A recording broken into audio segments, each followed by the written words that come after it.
Aming mapagmahal na Diyos, sa oras na ito, kami ay lumalapit sa iyo na may pusong basag, may damdaming sugatan, at may isipang puno ng tanong.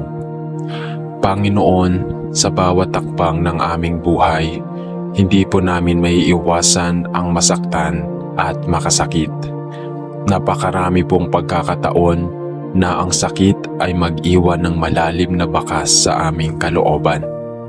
Mga sugat na hindi agad naghihilom, mga alaala na paulit-ulit na bumabalik, mga salitang hindi na mababawi, at mga pangyayaring iniiyakan namin sa gabi ng malihim. Panginoon, alam naming ikaw ang Diyos ng awa at ikaw ring ang unang nagpatawad sa amin kahit kami ay makasalanan. Kaya ngayong oras na ito, hinihiling po namin ang biyaya ng pagpapatawad, isang biyaya na hindi madali, ngunit alam naming posibleng makamtan sa tulong ng iyong kapangyarihan. O Diyos, tulungan mo kaming patawarin ang mga taong nakasakit sa amin. Ang mga taong iniwan kami, niloko kami, pinagkaitan kami ng pagmamahal, ginagamit kami o sinisiraan kami. Ang mga taong inaasahang naming poprotekta pero sa huli sila pa ang naging dahilan ng aming mga luha. Panginoon, ang sakit ay totoo, hindi namin ito itinatanggi. Pero hindi rin namin nais na mabuhay habang bitbit ang galit, pait at paghihiganti. Kaya tulungan mo pong matutong magpakumbaba at bitawan ang mga hinanakit na matagal nang nagpapabigat sa aming puso. Tulungan mo rin kaming, Panginoon, na humingi ng tawad sa mga taong nasaktan namin. Minsan, hindi rin namin alam na may mga salitang nakasakit na pala kami. May mga pagkilos na hindi makatao, may mga piniling hakbang na nakaapekto sa damdamin ng iba. Ibigay mo po sa amin ang lakas ng loob upang tanggapin ang aming pagkukulang at magpakumbaba sa paghingi ng tawad. Turuan mo kami na huwag magpataas kundi magpakumbaba upang ang tunay na pagkakabati ay maganap. Panginoon, minsan ang pinakamahirap na patawarin ang sarili. Maraming beses naming sinisisi ang aming sarili sa mga maling desisyon, sa mga pagkakamaling hindi na mababawi, sa mga pagkukulang na nakasira sa aming buhay o relasyon. Pero ngayon, O Diyos, hinihiling namin na palayain mo kami. Tulungan mo kaming tingnan ang sarili namin sa liwanag ng iyong awa. Bigyan mo kami ng lakas na tanggapin ang aming kahinaan at na sa kabila nito, kami ay minamahal mo pa rin. Hayaan mong sa pagpapatawad namin sa sarili, magsimula kami ng bagong yugto ng buhay na may pag-asa at paghilom. Panginoon, ang pagpapatawad ay hindi pagkakalimot kundi pagpapalaya. Hindi ito nangangahulugang tama ang ginawa namin, kundi ibig sabihin ay ayaw na naming hayaang kontrolin ng galit ang aming puso. Kaya't hinihiling po namin, hilumin mo ang aming mga sugat, palambutin mo ang aming mga pusong naging matigas dahil sa sakit. Palitan mo ng kapayapaan ang bawat luha, ng pananampalataya ang bawat pangamba, at ng pagmamahal ang bawat puwang na iniwan ng galit. At sa aming paglalakad sa daan ng pagpapatawad, Panginoon, gabayan mo po kami araw-araw. Sa tuwing bumabalik ang alaala, ikaw ang aming maging lakas namin. Sa tuwing muling sumisikip ang dibdib sa kirot, ikaw ang aming kaginhawaan. Sa tuwing iniisip naming hindi namin kaya, paalalahanan mo kami na kasama ka namin at sa iyo ang lahat ay posible.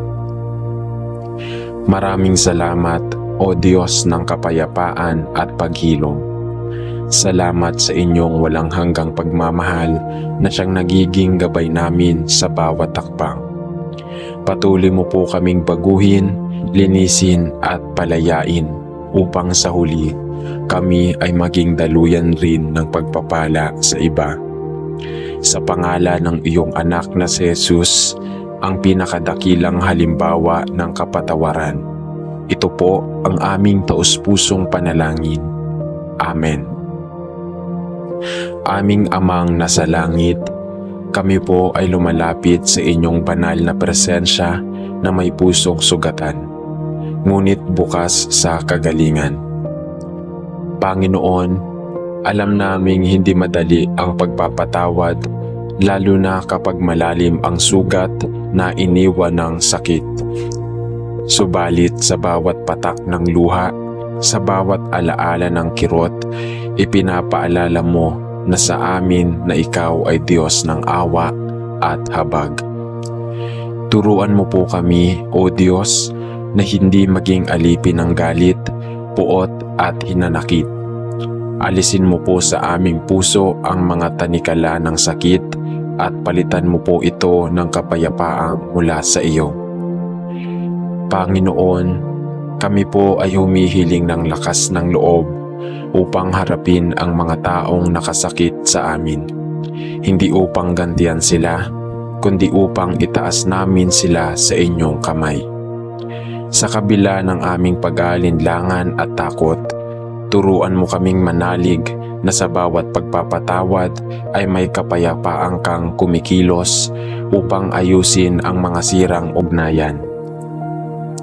Gabayan mo po kami na maunawaan na ang pagpapatawad ay hindi kahinaan, kundi isang anyo ng lakas upang tanda na ikaw ang aming tunay na tagapagtanggol at tagapaggaling. Sa mga pagkakataong kami naman ang siyang nakasakit, turuan mo kaming lumapit sa inyo ng may pagsisisi. Bigyan mo kami ng lakas upang humingi ng tawad sa aming kapwa at ituwid ang aming mga pagkakamali. Huwag mong hayaang mamuhay kami sa kahihiyan at takot, kundi sa biyaya at pag-asang mula sa inyo. Nais naming mamuhay sa liwanag at katotohanan, kung saan ang pagpapatawad ay nagiging tulay patungo sa kapayapaan. O Diyos ng kapayapaan, kami po ay humihingi ng puso na laging handang umunawa, hindi mapagmataas at bukas sa pagkakasundo. Sa bawat relasyong nasira ng hindi pagkakaunawaan, ikaw po ang maging sentro ng pagkakabati. Ituro mo po sa amin ang kahalagahan ng pagmamahal na walang kondisyon, isang pagmamahal na nagmumula sa iyo. Gawin mong bukal ng kapayapaan ang aming mga puso at gamitin mo kami bilang instrumento ng kapatawaran sa aming pamilya, kaibigan at komunidad. Panginoon, tulungan mo po kaming matutong lumaya mula sa mapapait na alaala. Sa bawat gabi ng luha, yakapin mo kami. Sa bawat alaala ng pagkasira, punuin mo kami ng pag-asa. Nais naming makalaya, hindi lamang upang makalimot, kundi upang maghilom. Sa pamamagitan ng iyong Espiritu Santo, baguhin mo ang aming puso. Punuin mo ito ng biyaya, kababaang loob at tapang upang pumili ng kapayapaan kaysa sa puot. Sa dulo ng lahat, Panginoon, naway maunawaan namin na ikaw mismo ang nagpapakita ng tunay na pagpapatawad sa krus. Ipinapatawad mo ang aming kasalanan, kahit kami ay hindi karapat-dapat. Kaya sa liwanag ng iyong habag, nais naming mamuhay na nagpapatawad, nagbibigay ng pangalawang pagkakataon at nagsasabuhay ng iyong pag-ibig. Salamat po sa iyong walang hanggang kabutihan at sa grasya ng kapatawaran na aming natatanggap araw-araw. Ito ang aming dalangin sa pangalan ni Jesus na siyang aming dakilang tagapagligtas at huwaran ng kapatawaran. Amen. Aming Ama, Diyos, kami po ay lumalapit sa inyo ng may pusong puno ng pagpapakumbaba. Sa bawat pagsubok na dumaan sa aming buhay, kami po ay nakakaranas ng sakit at pagkatalo. Ngunit higit pa riyan, kami rin po ay nararanasan ang pagkasala at masaktan. Sa kabila ng mga ito, kami po ay humihingi ng iyong tulong upang magpatawad, hindi lamang sa aming kapwa, kundi pati na rin sa aming sarili.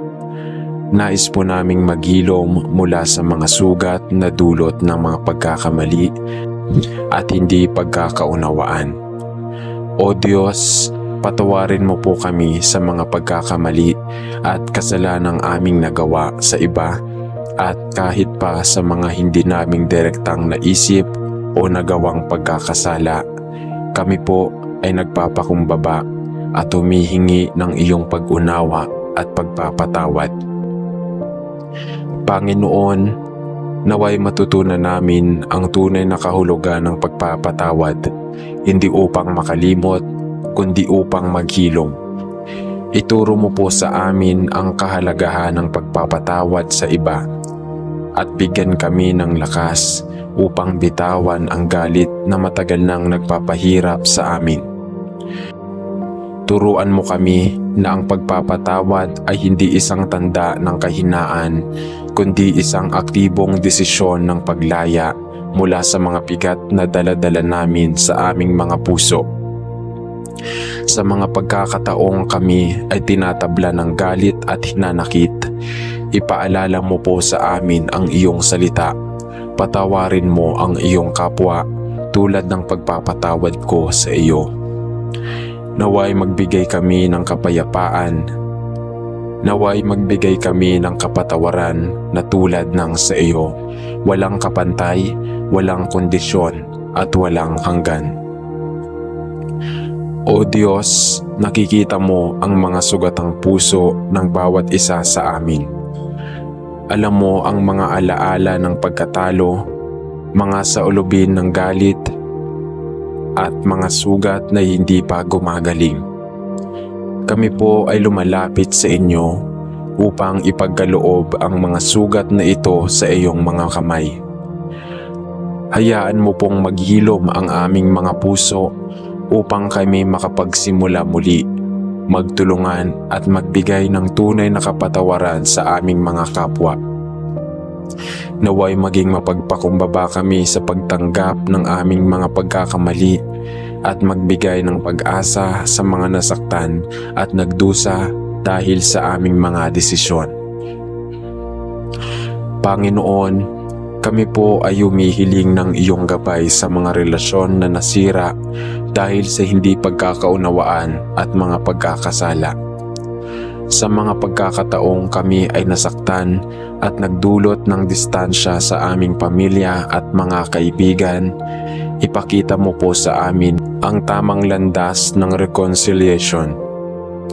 Ibigay mo po sa amin ang tamang mga salita upang makapagsimula ng pag-uusap at kung kinakailangan, ang tapang na tanggapin ang aming mga pagkakamali at humingi ng tawad. Naway maging magaan sa aming mga puso ang paglimos ng kapatawaran at matutunan naming tanggapin ang mga kahinaan ng bawat isa. Kami po ay humihiling na sana'y matutunan namin ang pagpapatawad, hindi lamang bilang isang aktong bigay, kundi bilang isang yaman na nagpapalago sa amin at nagdadala ng kapayapaan sa aming mga relasyon.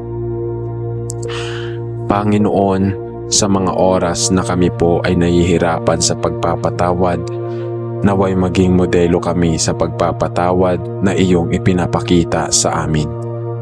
Sa kabila ng mga pagdurusa ni Jesus, Siya po ay nagpakita ng tunay na halimbawa ng pagpapatawad.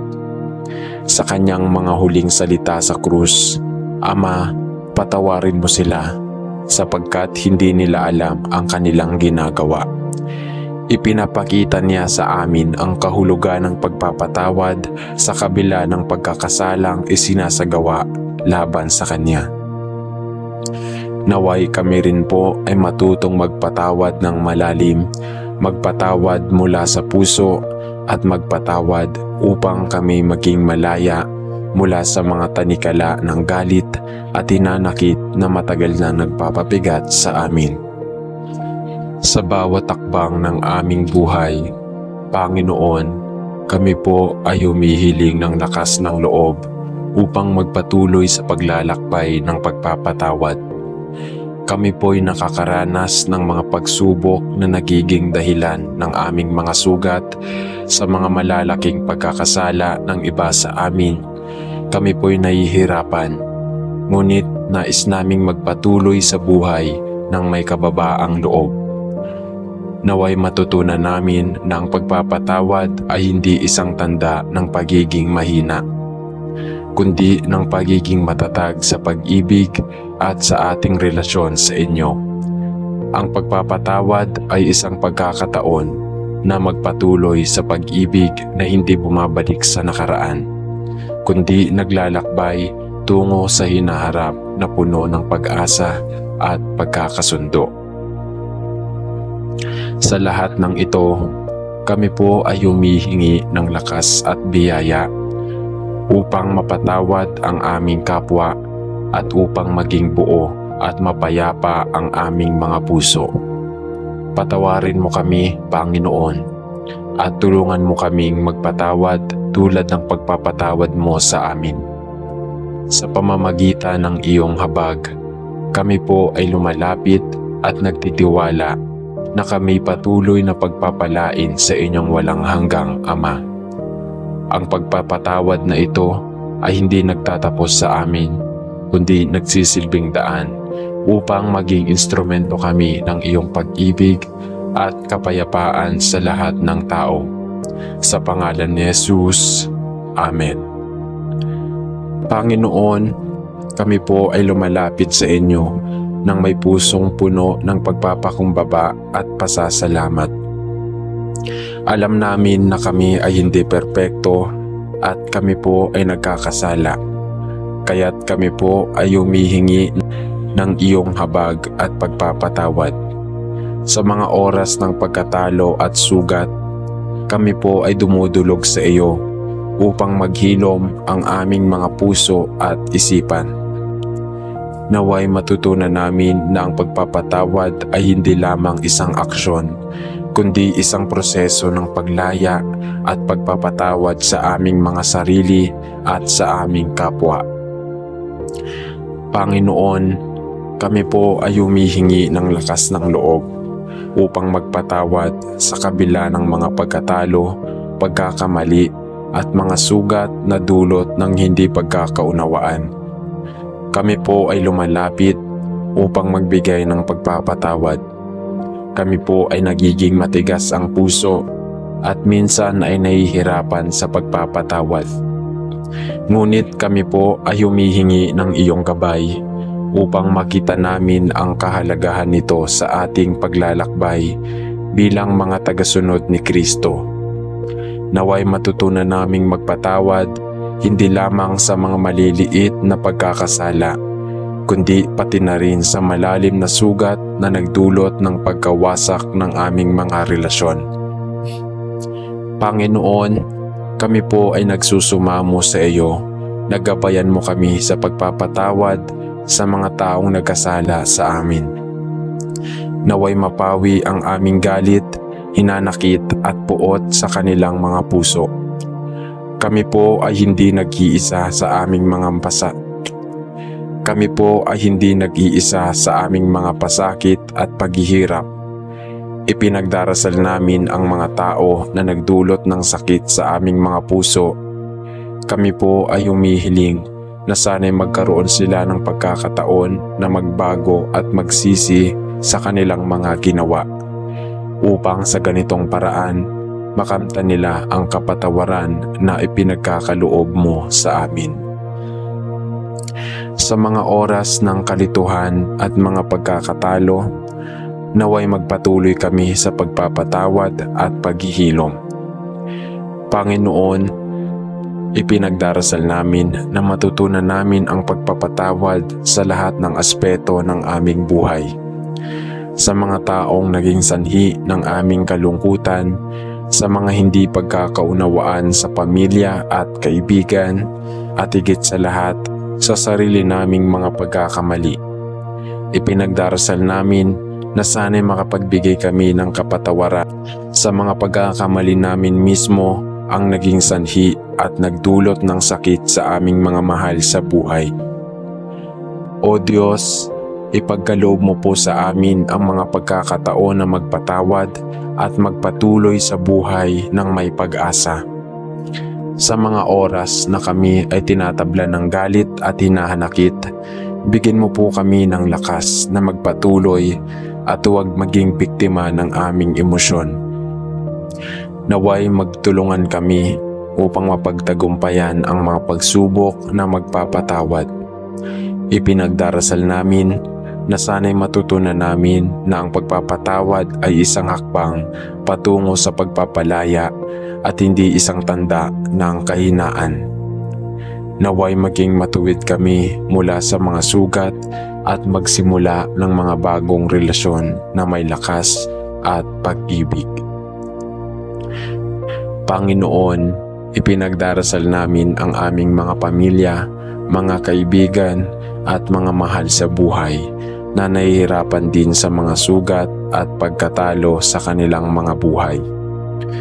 Naway matutunan nila na ang pagpapatawad ay isang hakbang patungo sa pagpapagaling at hindi isang pasakit. Bigyan mo po sila ng tapang upang humingi ng tawad at magpatawad sa kanilang mga sarili at sa iba. Sa bawat takbang na kanilang tatahakin, naway magtaglay sila ng biyaya na magpatawad at magsimula muli. Sa mga kabataan na nagdadala ng sugat mula sa nakaraan, kami po ay humihiling ng iyong pagpapatawad. Naway matutunan nilang palayain ang kanilang mga sarili mula sa galit, hinanakit at mga pagkakasala ng nakaraan. Ipinagdarasal namin na sila'y magtaglay ng tapang at lakas upang magpatawad hindi lamang sa kanilang kapwa, kundi pati na rin sa kanilang sarili at magpatuloy sa paghahatak sa landas ng kabutihan at liwanag.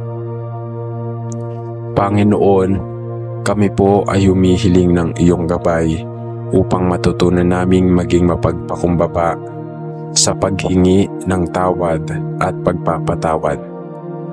Naway magtaglay kami ng kalakasan ng loob upang tanggapin ang aming mga pagkakamali at pagbago. Naway magpatuloy kami sa pagtahak ng landas ng pag-ibig, pagkakaisa at pag-unawa sa kabila ng mga pagsubok at hamon ng buhay. Sa kabila ng lahat ng ito, kami po ay nagpapasalamat sa iyong walang hanggang awa at pagmamahal.